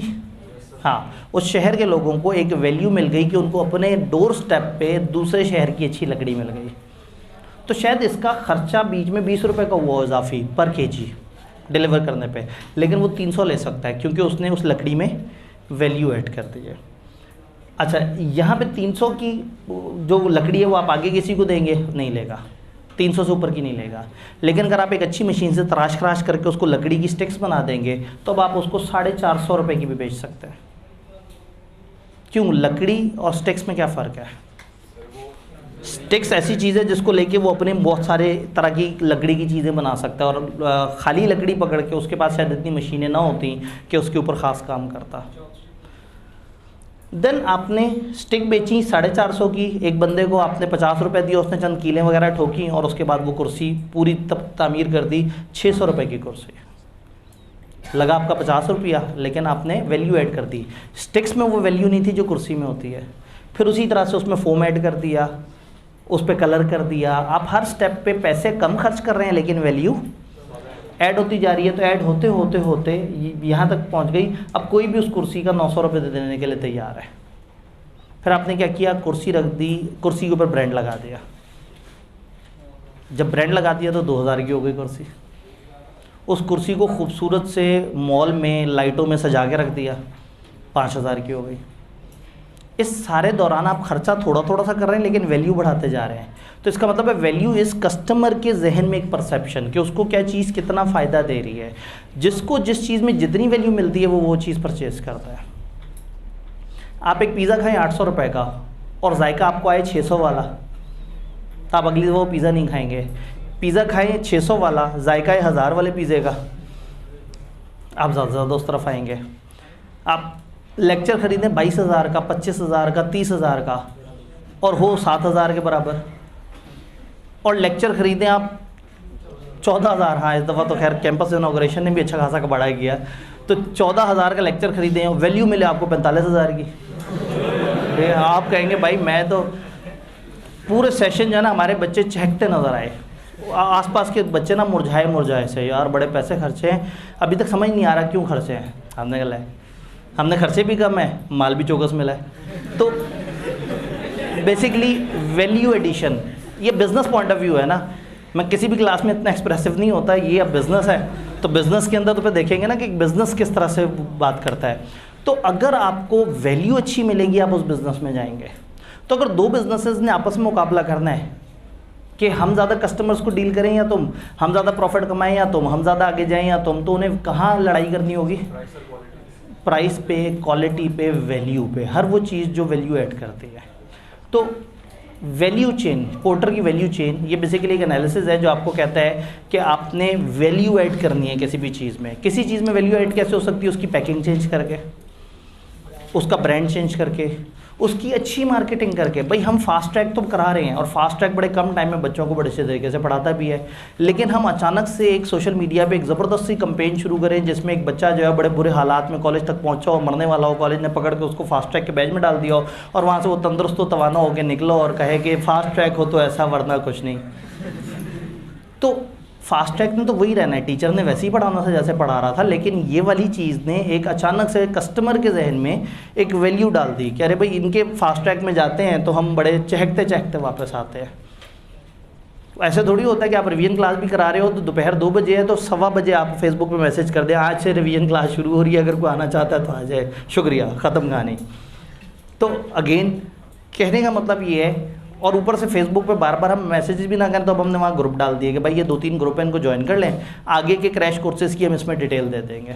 यानी वो डिटेल भी हमें बुरा लग रहा है कि हम फेसबुक पे ब्लॉटिंग मैसेज ना करें, हम वहाँ ग्रुप के अंदर फेंक दें ताकि जो इंटरेस्टेड लोग हैं सिर्फ उन्हीं को तकलीफ हो, तमाम लोगों को ना हो। अभी हमारी वीकनेस है, लेकिन बहरहाल हमें शायद आहिस्ता आहिस्ता अपने एथिक्स को या तो मोल्ड करना पड़ जाएगा या शायद हम आहिस्ता आहिस्ता कुछ एथिकल मार्केटिंग के तरीके सीख लेंगे। वैल्यू ऐड करनी है, कस्टमर को चीज़ जल्दी मिल जाए। अब इंडिया में पिज़्ज़ा हट वाले कहते हैं कि आपके ऑर्डर के बाद 20 मिनट में पिज़्ज़ा आपके घर होगा, ना हो तो पैसे वापस। ऑर्डर के बाद सोचें, ऑर्डर करने के बाद 20 मिनट में पिज़्ज़ा उनकी दहलीज पे, तो कस्टमर तो पागल हो जाएगा। कस्टमर तो अभी सोच रहा होगा, अभी डिस्कशन कर रहे होंगे क्या खाएं क्या ना खाएं, उसके बाद कुछ और बातों में भी एक दूसरे को जुगते ही मार रहे होंगे कि इतनी देर में पिज़्ज़ा भी आ जाएगा। तो वैल्यू मिलेगी कि नहीं मिलेगी? कम पैसों से वैल्यू दी जा सकती है, फास्ट डिलीवरी सर्विस से वैल्यू दी जा सकती है। तो वैल्यू जो है वो कई तरीके से दी जा सकती है। जैसे आजकल क्रेव मार्ट वाले ऐड दे रहे हैं कि जनाब वो एक बंदा बस कॉल कर ही रहा है अभी, और अभी उस कॉल पे ही है और उसके साथ जो है उसके पास फ़ौरन से माल डिलीवर हो जाता है और वो बड़ा एक्साइटेड है उसके ऊपर। पोर्टर ने क्या कहा? पोर्टर ने कहा भाई ये वैल्यू चेन है, इसको समझो। वैल्यू चेन इतनी भयानक नहीं होती, लेकिन ये भी डायग्राम मैंने कहीं से चोरी की थी। 5 चीज़ें हैं जो मेनली वैल्यू क्रिएट करके देती हैं: inbound logistics, operations, outbound logistics, marketing and sales and service. Porter ने कहा कि भाई आप इनमें से किसी भी जगह पे अच्छी वैल्यू दें तो काफ़ी नहीं है, ये एक चेन है, हर चीज़ दूसरे से कनेक्ट हुई हुई है। अगर आप इस चेन में अच्छी वैल्यू नहीं देंगे तो आपका कंपेटिटर आपसे आगे चला जाएगा। आपके इनपुट्स में वैल्यू होनी चाहिए, आपके प्रोसेस में वैल्यू होनी चाहिए, आपके आउटपुट में वैल्यू होनी चाहिए, आपकी मार्केटिंग एंड सेल्स में वैल्यू होनी चाहिए, आपकी सर्विस में वैल्यू होनी चाहिए। मैं इसकी एग्जांपल इस तरह से देता हूँ कि अगर एक रेस्टोरेंट जो है वो गंदी जगह से गोश्त और सब्जियाँ खरीदे तो क्या वो अच्छी क्वालिटी के खाने दे सकेगा? उसके इनपुट्स में मसला है। अगर गंदे तरीके से खाना बनाए, चाहे सब्जियां बड़ी अच्छी हों चाहे गोश्त बड़ा अच्छा हो, ऑपरेशन में मसला है तो भी वैल्यू अच्छी नहीं मिलेगी। अच्छी जगह से ले, अच्छे तरीके से बनाए, प्रेजेंट गंदे तरीके से करे, कस्टमर को टाइम पे ऑर्डर डिलीवर ना कर सके, कस्टमर के पास ठंडा होकर खाना पहुंचे, उसकी प्रेजेंटेशन बड़ी गंदी सी हो, वैल्यू नहीं आएगी। बहुत अच्छी चीज़ बनाता हो, बड़े अच्छी जगह से ख़रीदता हो, बड़े अच्छे तरीके से सर्व करता हो, बस लोगों को नहीं पता कि ऐसा अच्छा रेस्टोरेंट है किस जगह पे, तो भी वैल्यू तो ना दी आपने किसी को। ये सारा कुछ हो और उसके बाद आपकी सर्विस अच्छी ना हो, कस्टमर सर्विस अच्छी ना हो, उससे बात करने की तमीज़ ना हो लोगों की, उसको वहाँ इर्द गिर्द अच्छा एसी ना मिला हो, उसको वहाँ अगर उसके खाने में कोई मसला नज़र आ गया और उसने कहा कि देखें जी ये आपने चाय ला के दी है, इसमें मक्खी तैर रही है, वो कहेंगे यार दिल बड़ा करो, कितनी पी ली होगी उसने, ठीक है, उसे निकाल के बाहर फेंक दो, बाकी सारी तुम्हारी है। तो ऐसी चीज़ से कस्टमर कहेगा कि यार मतलब आ तो गए हैं, नाम भी बड़ा सुना था, लेकिन आने के बाद सर्विस अच्छी नहीं मिली। तो ये आफ्टर सेल्स भी बड़ी ज़रूरी होती है। कस्टमर को सिर्फ इदारे तक लाना ज़रूरी नहीं है, बाद में उसको अच्छे तरीके से डील करना भी ज़रूरी है। बात समझ रहे हैं? अब जैसे अगर हमने कह दिया कि आप आएँ, आप क्लास लेना चाहें, बाहर का बच्चा भी आए और उसके बाद आप यहाँ आएँ और यहाँ जगह ना हो, आज हमने बैकअप के तौर पे आगे कुर्सियाँ भी लगाई और प्लस ऊपर एक कमरे को बैकअप पे अवेलेबल किया हुआ था कि अगर यहाँ मसला बन गया तो विद इन 1 मिनट हम यहाँ से ऊपर शिफ्ट हों। और वो बिल्कुल हॉट साइड थी, चलता हुआ रूम, एसी शेसी सारे चलाए हुए थे। तो उन्होंने तो 20 मिनट तक यहाँ देखा, फिर वहाँ उन्होंने बाहर से मुझे देखा और मेरे चेहरे को देख के उन्हें अंदाज़ा हो गया कि नहीं जी आज बच्चे जो है वो यूट्यूब पर शिफ्ट हो गए, तो वो वापस चले गए। क्योंकि लास्ट डे ये था कि 3-4 और स्टूडेंट आ जाते तो हमारे लिए मुश्किल हो जाता। तो कहने का मतलब है बुलाना आसान है, उसके बाद अच्छे तरीके से सर्व करना मुश्किल है। तो ये सारी चीज़ें होनी चाहिए, इनबाउंड लॉजिस्टिक्स भी, ऑपरेशंस भी, आउटबाउंड भी, मार्केटिंग एंड सेल्स भी, सर्विस भी। वही कुर्सी वाला बिजनेस, लकड़ी सही नहीं खरीदी तो गड़बड़ होगी, लकड़ी आते आते रास्ते में टूट गई, वैल्यू आउट हो जाएगी। लकड़ी से कुर्सी कन्वर्ट करने का प्रोसेस, उसको पॉलिश करने का प्रोसेस, फोम लगाने का प्रोसेस अगर ख़राब है, कुर्सी की एक टांग थोड़ी सी टेढ़ी रह गई, लोग नहीं खरीदेंगे वो कुर्सी। आप जितना मर्जी कह देंगे मजबूत कुर्सी है, वो कहेंगे नहीं भाई ये तो टांग टेढ़ी है इसकी। आपने उसको कस्टमर को कुर्सी भिजवाई और जब उसने कुर्सी ऑफलोड की तो उसकी 2 टांगें टूटी हुई थी, कस्टमर को तो नहीं मिली वैल्यू। मार्केटिंग एंड सेल्स, अच्छे तरीके से आपने उसे बताया अपने बारे में, एंड देन फाइनली आपने आफ्टर सेल सर्विस दी। आप कुर्सी ले जाएं, कुर्सी में कोई मसला हुआ 2 महीने तक कोई मसला हुआ, हम आके फ्री मुरम्मत करके जाएंगे। वो कस्टमर की मुरम्मत करके जा रहे होते हैं, कुर्सी की तो मुरम्मत क्या होनी है। तो ये आफ्टर सेल सर्विस नॉर्मली ये आखिरी सर्विस के अंदर आ रही होती है। ये 5 चीज़ें बहुत अच्छी हैं। तो वही बात है कि सीए के कॉलेज को पहले तो अच्छे टीचर लेके आने हैं, फिर अच्छे तरीके से क्लास में पढ़ाई होनी चाहिए, फिर क्लास में जो सर्व हो रहा है यानी टीचर भी अच्छा हो, लेक्चर भी अच्छा हो, और लेक्चर की जो प्रेजेंटेशन क्लास में है वो भी कंफर्टेबल हो, आउटपुट भी अच्छे तरीके से हो। देन कॉलेज ने अच्छे तरीके से मार्केट भी किया हो कि हम क्या कर रहे हैं, और देन आफ्टर सेल सर्विस भी मिली हो कि बच्चे क्लास में लेक्चर अटेंड करके गए और रात तक यूट्यूब पे क्लिक करते रहे और डिस्क्रिप्शन आई नहीं। मैंने कहा था रात पे क्लिक करना है, तो रात में क्लिक करके देखा था,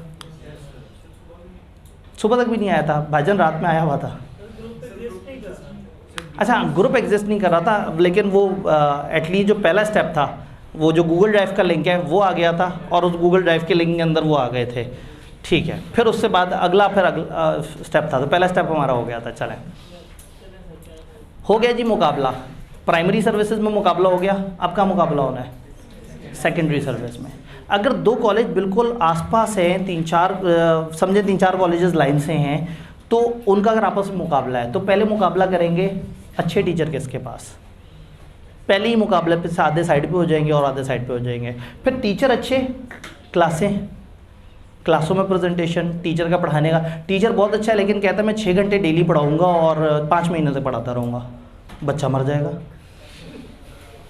बच्चा तो नहीं, जैसे हम ये क्रैश कोर्स या रिवीजन क्लास लास्ट टाइम हमने एक टीचर से कहा तो उन्होंने कहा ये मजाक है, ऐसे नहीं होता। अगर कोई 25 दिन का क्रैश कोर्स हो और कोई 4 घंटे पर डे हो मेरे पास टाइम, फिर मैं क्रैश कोर्स में करा सकता हूँ।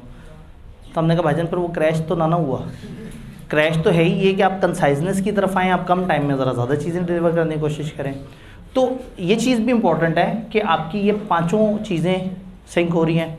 2 रेस्टोरेंट हैं, दोनों का यहाँ मुकाबला चल रहा है और यहाँ दोनों बराबर हैं। अब अगला मुकाबला कौन होगा? ऊपर सपोर्ट एक्टिविटीज़ में। सपोर्ट एक्टिविटीज़ में जिसका इंफ्रास्ट्रक्चर अच्छा वो लीड ले जाएगा।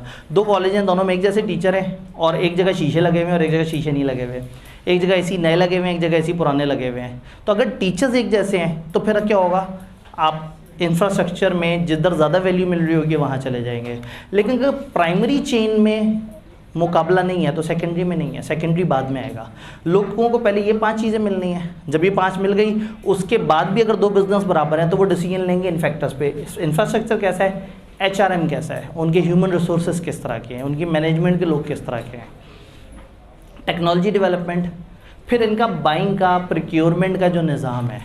वो बिजनेसेस जिनका जितना अच्छा बाइंग का निज़ाम होता है, जितनी अच्छी क्वालिटी की चीज़ खरीदते हैं, जिस तरीके से खरीदते हैं, वो बाकियों से लीड ले जाते हैं। जी, 2 कॉलेजेस सेम हो, सब कुछ सेम हो, इंफ्रास्ट्रक्चर सब। एक कॉलेज में आप जाएं तो आपके सामने रखा जाए टैब कि ये टैब है, इस पर अपना फॉर्म फिल करें, और दूसरी जगह आप जाएं वो आपको कागज़ पकड़ाएं। तो आप कहेंगे नहीं यार वो वाले कॉलेज जाना है, वहाँ बड़ा चौकस निज़ाम है, वो ऐसे टैब होता है, ऐसे टप टप टप टप करके एंट्री करते हैं, बड़ा मज़ा आता है यार, कमाल नई चीज़ देखी है हमने। तो फिर क्या होगा, अगर चीज़ें नॉर्मल बराबर होंगी तो फिर मुकाबला होगा इंफ्रास्ट्रक्चर में, IT में, HR में। इसमें सवाल ये है कि सर प्रोक्योरमेंट में और उसमें क्या फ़र्क है? फिर क्या सवाल है?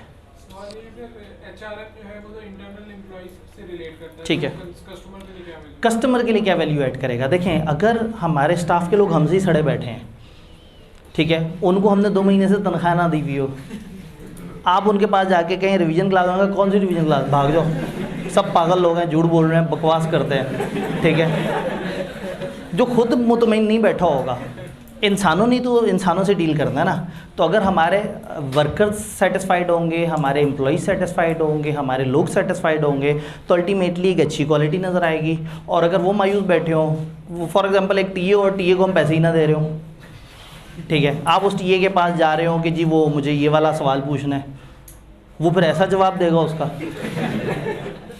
ठीक है, नज़र नहीं आएगा, लेकिन कस्टमर को तकलीफ़ होना शुरू हो जाएगी और हमें नहीं पता लगेगा। लेकिन ये सेकेंडरी है।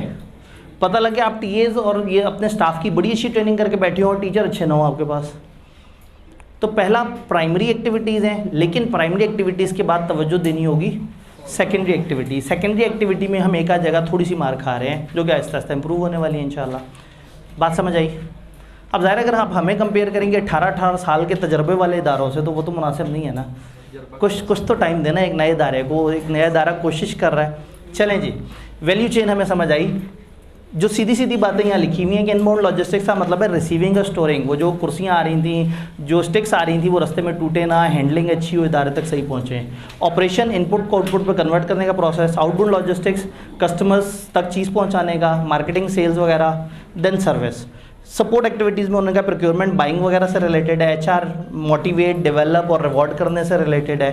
वो बाकी एक एक लाइन की डिस्क्रिप्शन वो आपको समझ आ जाएगी। देन आते हैं हम लास्ट एरिया में। ये एक छोटी सी डिस्कशन है, इस तरह की डिस्कशन हमने पहले की हुई है कि आप इन्वेस्टमेंट लगाते हैं रिसोर्सेज पे, रिसोर्सेज से बेनिफिट आता है, बेनिफिट को री इन्वेस्ट करते हैं। ये गोल गोल साइकिल है। फॉर एग्जांपल, आपके जो इन्वेस्टर हैं वो पैसा देते हैं बिज़नेस को, बिज़नेस के पास पैसा आता है, वो रिसोर्सेज लेते हैं, रिसोर्सेज से वैल्यू मिलती है कस्टमर को वैल्यू मिलती है, कस्टमर से प्रॉफिट आता है। जब प्रॉफिट आता है तो इन्वेस्टर के पास पैसा आता है, इन्वेस्टर मज़ीद पैसा देते हैं, मज़ीद वैल्यू जनरेट होती है, मज़ीद पैसा आता है, ज़्यादा पैसा होता है, ज़्यादा, हाँ, तो वही ज़्यादा पैसा होता है तो ज़्यादा पैसा आता है। पैसा पैसे को खींचता है, आपको पता है। बस ये नहीं समझ आती कि कौन सा पैसा कौन से पैसे को ज़्यादा खींचता है। समटाइम आप पैसा फेंकते हैं, आगे ज़्यादा पैसा खड़ा हुआ होता है, उस पैसे को खींच के ले जाते हैं। और समटाइम आप पैसा फेंकते हैं, अगले वाले पैसे को वो खींच के लेके आता है। मैकडोनल्ड्स की एक कोटेशन थी, I know half of my marketing budget is wasted, I know half of my marketing budget is wasted but don't know which half. ये नहीं समझ आ रहा कि कौन सा हाफ कि मैं वो बचा लूँ। तो 100% लगाता हूँ तो 50% का फ़ायदा होता है, 50% का नहीं। लेकिन ये नहीं पता कि कौन से वाले का फ़ायदा नहीं हो रहा और कौन से वाले का फ़ायदा हो रहा है। तो ये अलग अलग तरह की, तो ये गोल गोल साइकिल आप इसे एक दफ़ा पढ़ेंगे तो उन्होंने कहा एडिंग वैल्यू होगी, प्रॉफिटेबिलिटी होगी। प्रॉफिटेबिलिटी, कस्टमर को अच्छी क्वालिटी की प्रोडक्ट मिलेगी, बेनिफिट्स को री इन्वेस्ट कर सकते हैं ताकि आप मज़ीद से मज़ीद फ़ायदा दे सकें लोगों को। जी, फाइनेंशियल स्ट्रेटजी की बेस पे कॉर्पोरेट स्ट्रेटजी बनती है, कॉर्पोरेट स्ट्रेटजी नहीं, इनमें से कहीं से भी कहानी शुरू नहीं हो रही है, गोल गोल घूम रहे हैं। अगर इन्वेस्टर ही ठंडे हैं ना, वो हर जगह कहेंगे यार रहने दो, आधे टीचर से काम चल जाएगा, एक टीचर भी क्या, पार्ट टाइम पे टीचर ले आते हैं। वो पार्ट टाइम टीचर पे कितने को वैल्यू दे देगा बेचारा। जब वैल्यू नहीं देगा तो पैसे नहीं आएंगे, जब पैसे नहीं आएंगे इन्वेस्टर कहेगा देखा मैंने कहा था कम पैसे लगाते हैं, ज़्यादा पैसे लगाते डूब जाते हैं। ये भी एक अप्रोच होती है ना। समटाइम क्या होता है, मार्केटिंग का बजट इदारों ने रखा होता है सेल्स का 1%, तो शुरू में सेल्स ही नहीं होती तो मार्केटिंग ही नहीं करते। जबकि अच्छा बिजनेस सोचता है मार्केटिंग करेंगे तो सेल्स होंगी, पैसा डालेंगे तो पैसा आएगा। तो बिज़नेस में ये होता है, आपको पहले रिसोर्सेज झोंकने पड़ते हैं, फिर एक पूरे प्रोसेस को रन करना होता है, फिर उसके बाद उसमें से वैल्यू जनरेट होती है आपके लिए। जो शुरू में रिसोर्सेज नहीं झोंकेगा, ये आपकी तरह से है कि आप पहले मेहनत करते हैं, एफर्ट करते हैं, क्लासें पढ़ते हैं, टेस्ट देते हैं, पहले अपने आप को झोंक देते हैं सिस्टम में, फिर रिटर्न्स आते हैं। ऐसा नहीं होता कि आप कहें जब मेरे अच्छे रिजल्ट आएंगे तब मैं पढ़ना शुरू करूँगा। आप पढ़ना शुरू करेंगे तो अच्छे रिजल्ट्स आएंगे। तो ये कहानी भी ऐसे ही है। अब यहाँ अब अगली कहानी शुरू होती है रिसोर्सेज की, जो लास्ट कहानी है इस चैप्टर की। रिसोर्सेज में मुकाबला।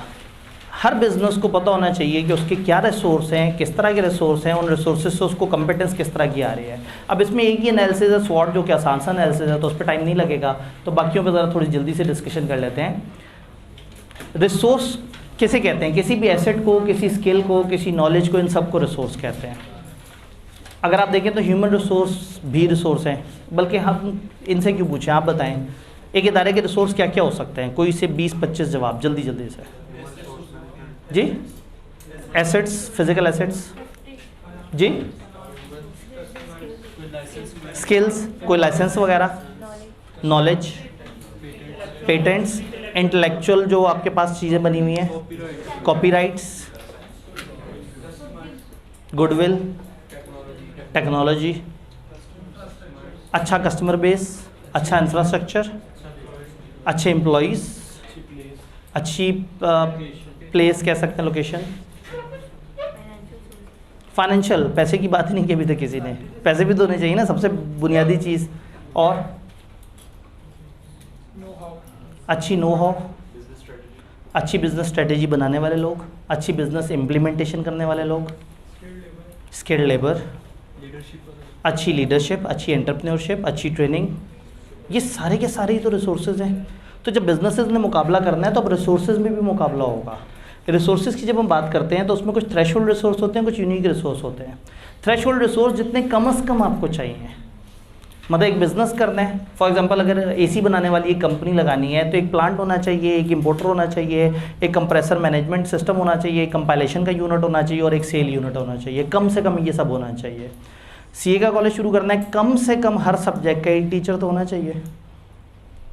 ऐसा हो सकता है कि एक टीचर 3-4 सब्जेक्ट पढ़ाए, लेकिन कहने का मतलब है कि हर सब्जेक्ट के आगे तस्वीर रखने को एक टीचर तो होना चाहिए कम से कम। तो आप ये देखें कि कई दफ़ा तस्वीर पूरी करने के लिए भी 1-2 बंदों की तस्वीरों को बार बार एप्लीकेट कर दिया जाता है ताकि तस्वीरें सारी की सारी पूरी हो जाए। तो एक मिनिमम थ्रेशोल्ड रिसोर्स आपको चाहिए कि कम से कम इतना तो हो। लेकिन सिर्फ थ्रेशोल्ड रिसोर्स से वो इदारा सर्वाइव कर सकता है, आगे नहीं जा सकता। आगे जाने के लिए उसे क्या चाहिए? यूनिक रिसोर्स, बेहतर रिसोर्स, ऐसे रिसोर्स जो कि बाकी कस्टमर कंपेटिटर्स के पास ना हो, जिसमें आप आहिस्ता आहिस्ता, वो कोई अच्छी लोकेशन हो सकती है, वो कोई ख़ास ऐसा रॉ मटेरियल जो सिर्फ आपके पास हो, वो कोई ख़ास ऐसा टीचर हो सकता है, वो कोई ख़ास ऐसी बिल्डिंग हो सकती है, वो कोई ख़ास आपकी ऐसी पावर हो सकती है कि जी आपकी अपनी ओन बिल्डिंग हो, आपका अपना सेटअप हो, आपका टीचर अपना ओन टीचर हो। ओन टीचर भी होता है, ये कहाँ मिलते हैं? ये एंटरप्रेन्योर ही। इसीलिए कॉलेज तभी सक्सेसफुल है जब टीचर्स चलाते हैं, क्योंकि टीचर अपने आप को खुद तो नहीं धोखा देके चला जाएगा। तो एक कॉलेज के लिए कम से कम जो है वो फिर क्या होता है कि भाई जो भी मसले चल रहे होते हैं इंतज़ामिया वगैरह के, जब ओनर एक टीचर होता है तो कहीं ना कहीं उसको ये एक आसरा होता है कि अगर मेरे साथ बहुत बड़ा नुकसान भी हो गया तो मैं अकेला खुद तो टीचर हूँ, तो वो काफ़ी हद तक चीज़ों को कवर करने की कैपेसिटी रखता है। तो 4-4.5 सब्जेक्ट वो खुद उठाने की सलाहियत रखता हो, चल जाए, मोटा मोटा काम चला ले। लेकिन अगेन थ्रेशोल्ड और है और यूनिक और है। मिनिमम रिसोर्स और आहिस्ता आहिस्ता वो रिसोर्स जो आपको मिलते जाएँ जो कंपेटिटर्स के पास नहीं है। इन रिसोर्सेज की मदद से आप कंपिटेंसीज डेवलप करते हैं। अब अगेन थ्रेशोल्ड कंपिटेंसी और कोर कंपिटेंसी, रिसोर्स और कंपिटेंसी में क्या फ़र्क है? रिसोर्स मेरे पास क्या है, कंपिटेंसी इदारे के लोगों का, यूज़र के लिए क्या है। मेरे पास बहुत अच्छा ऐसा टीचर हो जो थ्योरी पढ़ा सकता हो लेकिन वो थ्योरी नहीं पढ़ा रहा, तो रिसोर्स है, कंपिटेंसी नहीं है। बात समझ रहे हैं? हमारे पास एक रिसोर्स मौजूद हो जो कि फॉर एग्जांपल वही बात है, हमारे पास बिल्डिंग मौजूद है और वो ऐसी जगह पे मौजूद है जहाँ पे सीए की अच्छी क्वालिफिकेशन दी जा सकती है और हम उसको बना दें सिनेमा, तो रिसोर्स था, कंपिटेंसी गलत तरह की आ गई। तो रिसोर्स को सही डायरेक्शन में लेके जाना है। तो कुछ थ्रेशोल्ड कंपिटेंसीज हैं, कुछ ऐसी कंपिटेंसीज हैं जो आपके पास होनी चाहिए कम से कम, और कुछ क्या हैं? कोर कंपिटेंसीज, यूनिक कंपिटेंसीज, ऐसी कंपिटेंसी जो किसी और के पास नहीं है। फॉर एग्जांपल आपके पास कोई ऐसा टीचर हो जो कि उस सब्जेक्ट में उस जैसा टीचर कोई ना हो, कोई ऐसी लोकेशन हो कि उस तरह की लोकेशन किसी और के पास ना हो, कोई ऐसा सेटअप हो कि आपको इसकी कोई परेशानी ना हो। फॉर एग्जांपल आप एक ऐसे कॉलेज हो जो 25-30 साल से चल रहा है, अब एक ऐसी चीज़ है जिसका कंपेटिटर मुकाबला ही नहीं कर सकते। भाई हम जितनी मर्जी कोशिश कर लें, हम अपने आप को ये तो नहीं कह सकते कि हम 30 साल पुराने कॉलेज हैं। तो जाहिर है जब भी कोई मार्केट में सर्च करेगा सीए कहाँ से करें, तो सारे कहेंगे सबसे पुराना इदारा बना हुआ उससे कर लो। अब ये टैग हमें कभी भी नहीं मिल सकता, तो ये रिसोर्स ऐसा है जो हमारा कभी भी नहीं हो सकता, ये हमेशा उसका रहेगा जिसके पास ये वाली कंपिटेंस है। बात समझ रहे? तो थ्रेशोल्ड कंपिटेंस वो मिनिमम कंपिटेंस जो आपको चाहिए, और कोर कंपिटेंस जो यूनिक है, जो बाकियों के पास नहीं। फिर सस्टेनेबल कोर कंपिटेंस, आपके पास कोर कंपिटेंस है जी, बहुत अच्छा टीचर है हमारे पास, पता लगा कंपेटिटर्स लेके चले गए। आपने कहा जी बहुत अच्छी लोकेशन है, कंपेटिटर ने उसके साथ बिल्डिंग पकड़ी और किराए पे आ गए, कोर कंपिटेंस ख़त्म हो गई। तो कोर कंपिटेंस भी कहीं ना कहीं कॉपी हो जाती है, लेकिन सस्टेनेबल कोर कंपिटेंस का क्या मतलब है? ऐसी कोर कंपिटेंस है जो ना छीन सके कोई। वही वाली बात है कि जिसका 30 साल पुराना नाम है वो नाम तो नहीं छीना जा सकता उससे। ओनर अगर खुद पढ़ा रहा हो तो ये एक ऐसी कंपिटेंस है जो इतने आराम से नहीं छीनी जा सकती। अपनी बिल्डिंग को किसी मौके की जगह पे, ये एक ऐसी कंपिटेंस है जो सस्टेनेबल है। तो सस्टेनेबल कोर कंपिटेंस ज़रा ज़्यादा प्रॉफिट जनरेट करके देती है।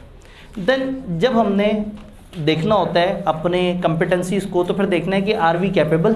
कैपेबिलिटी किसे कहते हैं? एबिलिटी टू डू समथिंग, आप कुछ कर सकते हैं या नहीं।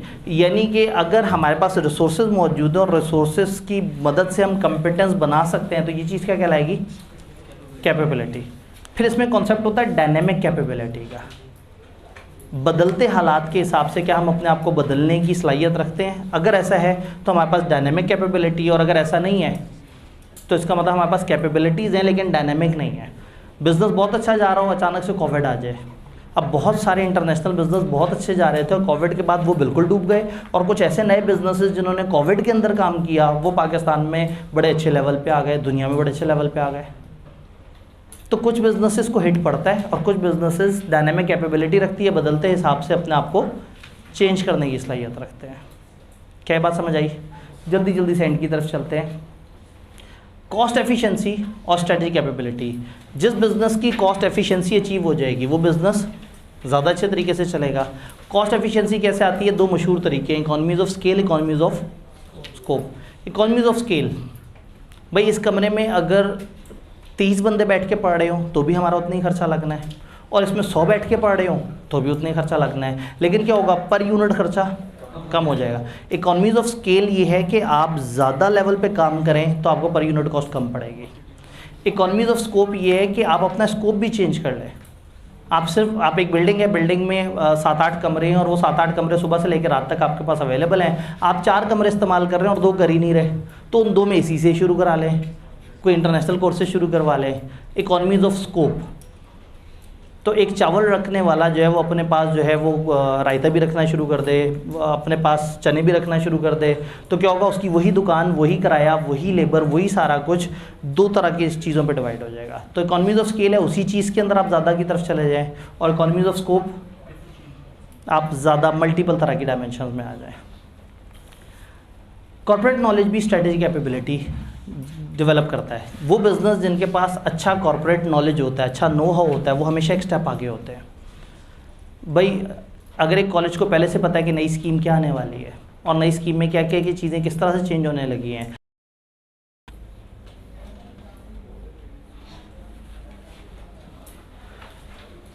रिसोर्सेज और कंपेटेंस के इस कंबाइंड एनालिसिस में 4 टेक्निक्स काफ़ी इस्तेमाल होती हैं। दैट इज़ वैल्यू चेन, हम पढ़ चुके हैं। Capability profile of entity, entity क्या करने की सलाहियत रखती है, हमारी किताब ने हमें इसके ऊपर बहुत ज़्यादा नहीं बताया। रिसोर्स ऑडिट और स्वॉट एनालिसिस, रिसोर्स ऑडिट और स्वॉट एनालिसिस हमारे सिलेबस में है। रिसोर्स ऑडिट क्या है? आप अपने जितने भी तरह के रिसोर्सेज हैं उन सबको लिस्ट डाउन करें। आपके ह्यूमन रिसोर्स कितने हैं, मैनेजमेंट रिसोर्स कितने हैं, raw material, non current asset, intangible, financial, internal control, सब के सब लिखें, उनको अपने सामने लिस्ट डाउन करें। सामने एग्जांपल्स दी हुई हैं, इस टेबल को रट्टा नहीं मारना, सिर्फ एक दफ़ा पढ़ लेना है ताकि आपको आइडिया हो जाए कि ह्यूमन रिसोर्स से मुराद क्या है। Size and composition of workforce, flexibility in workforce, labour turnover, skills कितनी है। अगर मैनेजमेंट की बात करें तो मैनेजर की स्किल्स कितनी है, डिवीजन ऑफ अथॉरिटी कैसे है। रॉ मटेरियल की बात करें तो कौन से सोर्सेज से ले रहे हैं, किन सप्लायर से ले रहे हैं, कितनी कॉस्ट पड़ रही है। नॉन करंट एसेट की बात करें तो कौन से एसेट है, उनकी आज वैल्यू क्या है, क्या कंडीशन है, उनको कितना इस्तेमाल कर रहे हैं। तो अलग अलग एसेट्स को लिस्ट डाउन करें और देखें कि वो आपके रिसोर्सेज हैं।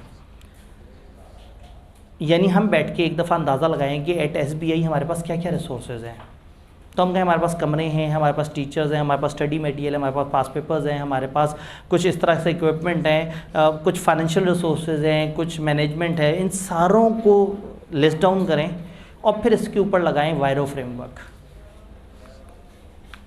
वायरो फ्रेमवर्क क्या है? VIRO, value, imitability, rarity, organization. ये जो रिसोर्सेज हमने लिस्ट डाउन किए हैं ये वैल्यू दे रहे हैं। एक पंखा उधर और उस तरफ को मुंह करके लगा हुआ है, रिसोर्स है। मैंने इस पंखे को कभी चलते नहीं देखा, क्योंकि ये चलेगा तो शोर करेगा। ये सूफ़ी का पंखा है और सूफ़ी नाम है एतमाद का। ये ख़ास तौर पे इस नीयत से लिया गया है कि ये थोड़ा साउंड प्रूफ किस्म का है। ये दरमियानी रफ्तार पे आवाज़ नहीं देता, लेकिन जो दीवार वाला पंखा होता है वो दरमियानी रफ्तार पे भी बहुत ज़ोर की आवाज़ करता है। कमरे में रिसोर्स मौजूद है, मुझे आज तक इसने वैल्यू नहीं दी, मुझे कोई फ़ायदा नहीं हुआ इस पंखे। ठीक है, ये पंखा प्रिंसिपल ऑफिस में मेरे सर के ऊपर लगा होता, मुझे कम से कम सुकून तो देता। ठीक है, ये तो कहने का मतलब है कि रिसोर्स है लेकिन वैल्यू नहीं दे रहा। आप अपने रिसोर्सेज को देखेंगे, आप एक रिसोर्स को देख के खुश होते रहे कि यार बड़ा प्यारा पंखा है, चलता नहीं है, पंखा बड़ा चौकस है। बेहतरीन है। ये ऐसे ही है जैसे अगर यहाँ पे प्रोजेक्टर लगा हुआ होता तो प्रोजेक्टर के बाद क्या होता है कि आप प्रोजेक्टर के करीब वाली लाइटें नहीं ऑन कर सकते। जब वो आप लाइट्स ऑन करते हैं नज़र ही नहीं आता। तो जब वो लाइट्स लगी हुई हों और कभी ज़िंदगी में उन्होंने ऑन ही ना होना हो तो ऐसी लाइट्स को फेंक देना चाहिए किसी दूसरे कमरे में, ताकि कहीं तो वैल्यू दे। तो रिसोर्सेज वैल्यू दे रहे हैं, नंबर 1। नंबर 2, क्या ये इमिटेबल है? इमिटेबल निकला है वर्ड इमिटेशन से। ख़वातीन समझती हैं इमिटेशन, ज्वेलरी जो आर्टिफिशियल ज्वेलरी होती है उसको हम पता नहीं मतलब आप कहते हैं या नहीं कहते, मैंने तो सुना है उसको इमिटेशन कहते हैं। नहीं, फिर क्या कहते हैं? आर्टिफिशियल ज्वेलरी तो आसान अल्फाज है ना, मुश्किल लफ्ज़ में उसे क्या कहते हैं? चलें आपने एक काम करना है, किसी ज्वेलरी वाले के पास जाके कहना है मुझे इमिटेशन दिखा दें। वो कहे जी क्या? तो इमिटेशन ख़वातीन ने इनकार कर दिया, उन्होंने कहा ऐसा कोई चक्कर नहीं है दूर दूर तक। तो बहरहाल जो आर्टिफिशियल ज्वेलरी है, जो असल ज्वेलरी की कॉपी है, ओह अच्छा ठीक है, ख़वातीन क्यों मानेंगी, वो कहेंगी हम तो असल वाली ज्वेलरी ठीक है। ऑनलाइन में अगर कोई खातून मुझे सुन रही है तो दिल में उसने सोचना है कि क्या उसने कभी आर्टिफिशियल ज्वेलरी ली है, अगर ली है तो उसको इमिटेशन कहते हैं। तो इमिटेशन कहते हैं कॉपी को, इमिटेबिलिटी किसे कहते हैं? कॉपी करने को। तो ये जो रिसोर्स है क्या ये कॉपी हो सकता है? मैं कहूँ ज़बरदस्त, मेरी क्लास में एक ऐसा टीवी है जो टीवी जो है ना बड़े ब्राइट इमेजेस के साथ चीज़ दिखाता है, और कैमरे पे जब भी प्रोजेक्टर का इमेज रिकॉर्ड होता है बड़ा ब्लर रिकॉर्ड होता है, लेकिन ये बड़ा ज़बरदस्त रिकॉर्ड होता है। तो वैल्यू तो दे रहा है अच्छी, लेकिन कॉपी भी हो सकता है। जैसी वो वीडियो किसी ने देखी कंप्यूटर ने, उन्होंने कहा अच्छा आप समझ आया ये गेम है, वो भी ले आए। तो इमिटेबल है, वैल्यू दे रहा है लेकिन इमिटेबल भी है। तो आपने चारों सवालों के जवाब के हिसाब से देखना है कि ये रिसोर्स आपको कितनी वर्थ दे रहा है। आपको वैल्यू दे रहा है, इमिटेबल है। फिर rarity, do competitor own similar resource, और क्या ये रिसोर्स यूनिक है? समटाइम रिसोर्स ऐसा होता है कि इतना यूनिक होता है कि वो किसी के पास हो ही नहीं सकता। अगर वो किसी के पास नहीं हो सकता, फॉर एग्जांपल मैंने कहा कि एक अगर कॉलेज ये कहे कि वो 25-30 साल से चल रहे हैं, ये उनका एक ऐसा फीचर है जो कोई कॉपी कर ही नहीं सकता, और जब तक कॉपी करेगा तब तक उनका 50 साल का तजर्बा हो चुका होगा। ये रेयर रिसोर्स है, इसमें रेयरिटी है, ये कॉपी नहीं हो सकता, ये ऐसा यूनिक है कि ये किसी के पास भी नहीं हो सकता। देन ऑर्गेनाइजेशन, क्या एंटिटी ऑर्गेनाइज है कि वो रिसोर्सेज को सही तरीके से इस्तेमाल कर सके?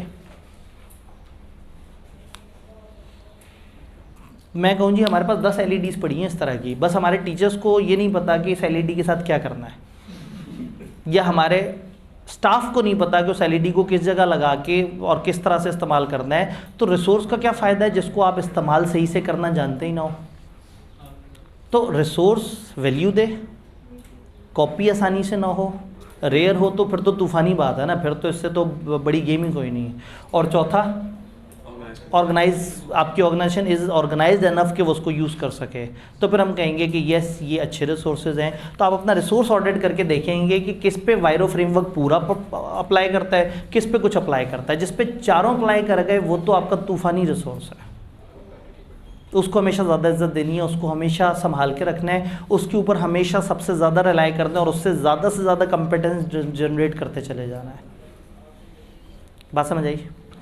ये एक एनालिसिस है रिसोर्स ऑडिट। दूसरा मशहूर सा एनालिसिस है स्वॉट एनालिसिस। सिर्फ रिसोर्सेज का ही नहीं है, बाहर की दुनिया का भी एनालिसिस है, एक्सटर्नल इंटरनल एनालिसिस है। रादर देन आप हमेशा देखें कि आपकी अच्छाइयाँ क्या हैं, आप ये भी देखें आपकी बुराइयाँ क्या हैं। रादर आप हमेशा ये देखें कि क्या क्या पॉजिटिविटी चल रही है दुनिया में और मुझे क्या फ़ायदा हो सकता है। आप ये भी देखें दुनिया में क्या क्या मुश्किलात चल रही हैं और मुझे उसका नुकसान क्या क्या कुछ हो सकता है। रादर देन कि आप ये देखें कि अरे वाह जनूबी पंजाब में सैलाब आ गया, और जब सैलाब आ गया तो वहाँ से लोग ज़मीन छोड़ के भाग जाएंगे, मुझे वो ज़मीन सस्ते में मिल जाएगी, और पानी की छोड़ी हुई ज़मीन बहुत ज़रखेज़ होती है, अपॉर्चुनिटी है, लेकिन एक थ्रेट भी तो है। आप वो ज़मीन लेंगे तो क्या अगले साल सैलाब नहीं आ सकता? तो अगर खाली अपॉर्चुनिटी देखें तो अच्छा डिसीजन नहीं होगा, आपको थ्रेट्स भी देखने हैं। सिर्फ अपनी स्ट्रेंथ सोचते रहें और वीकनेस पे काम ना करें तो कस्टमर कहीं और चला जाएगा। सिर्फ वीकनेस को देख के मायूस होते रहें तो भी बात नहीं है। तो इस पर क्रूसीफॉर्म चार्ट बनता है। क्रूसीफॉर्म कहते हैं ये 2x2 का इस तरह का chart, SWOT, strength, weakness, opportunities और थ्रेट। हम कहते हैं स्ट्रेंथ और वीकनेस इंटरनल फैक्टर्स हैं, और opportunities of threat external factor है। इधर वाले दोनों पॉजिटिव है, स्ट्रेंथ और अपॉर्चुनिटी, इधर वाले दोनों नेगेटिव है, वीकनेस और थ्रेट। तो ये एक स्वॉट एनालिसिस एक मॉडल है जो काफ़ी ज़्यादा फेमस है और यूज़ होता है। पेपर में दो तरह से इसका इस्तेमाल आ सकता है, वो आपको एक इदारा दें और उस इदारे के कुछ फीचर्स बताएं, वही एक बड़ा सा सवाल जिसमें 3-4 पैराग्राफ हैं। आप उसे पढ़ते जाएं, आपको स्ट्रेंथ समझ आती जाए, वीकनेस समझ आती जाए, अपॉर्चुनिटी समझ आती जाए, थ्रेट समझ आता जाए। दूसरा ये है कि आपको किसी फेमस इंडस्ट्री का नाम दे के कहें ज़रा इस इंडस्ट्री का स्वॉट एनालिसिस करें। जैसे उन्होंने एक दफ़ा कहा कि एयरलाइन इंडस्ट्री है या एयरलाइन एक कंपनी है, आप उसका स्वॉट एनालिसिस करें और आप अजम्पशंस भी ले सकते हैं। तो स्वॉट एनालिसिस में आप देखते हैं उस इदारे की स्ट्रेंथ क्या है, वीकनेस क्या है, अपॉर्चुनिटीज़ क्या है, थ्रेट क्या है। मार्जिन कम है, मार्जिन ज़्यादा होता तो मैं आप लोगों से ज़रूर आइडिया लेता। किताब ने एक एग्जांपल दी एक फार्मास्यूटिकल कंपनी की। उनका एक फार्मास्यूटिकल कंपनी है, उनकी स्ट्रेंथ ये है कि उनके पास एक्सटेंसिव नॉलेज है रिसर्च का, उनके साइंटिस्ट हाईली स्किल्ड हैं, एडवांस इक्विपमेंट में अच्छी खासी इन्वेस्टमेंट की हुई है, उनके 6 प्रोडक्ट्स पे पेटेंट्स हैं, रजिस्टर्ड फार्मूले हैं, प्रॉफिट मार्जिन बड़े अच्छे हैं, ये उनकी स्ट्रेंथ्स हैं। लेकिन उनकी कुछ वीकनेसेस भी हैं, रिसर्च उनकी थोड़ी स्लो है, बड़ा पुअर रिकॉर्ड है रिसर्च से नई प्रोडक्ट पे शिफ्ट होने का, और रीसेंट लेबर टर्नओवर भी बहुत ज़्यादा बढ़ गई है। अब अपॉर्चुनिटीज़ क्या है, मतलब ये एक कंपनी की बात हो रही है, कंपनी की एग्जांपल दे रहे हैं वो कि कंपनी स्वॉट एनालिसिस करते हुए क्या क्या किस तरह से सोच रही होती है। तो यहाँ एक फार्मास्यूटिकल कंपनी ने कहा कि हमें बड़ा स्ट्रॉन्ग है हम, या उन्होंने कहा हम कहाँ वीक हैं, हम रिसर्च को प्रोडक्ट में कन्वर्ट नहीं कर पाते। होता क्या है, फार्मास्यूटिकल कंपनियां कई साल तक रिसर्च करती रहती हैं, तब जाके वो एक दवाई के फार्मूले पे पहुंचते हैं कि ये वो आइडियल फार्मूला है जिससे ये वाली बीमारी का हल मुमकिन है। तो इनका बड़ा स्लो ट्रैक है, पुअर रिकॉर्ड है रिसर्च को नई प्रोडक्ट के अंदर ट्रांसफ़र करने का।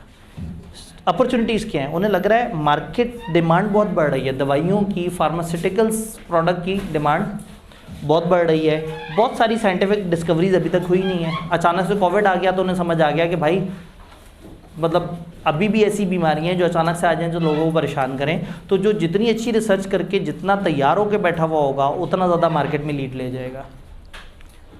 थ्रेट, 2 मेजर कंपेटिटर रिसेंटली मर्ज हुए हैं, गवर्नमेंट की तरफ से नई स्ट्रिक्ट रेगुलेशंस आ गई हैं जो बहुत सख्त हैं, जिनको आपको देखना पड़ेगा।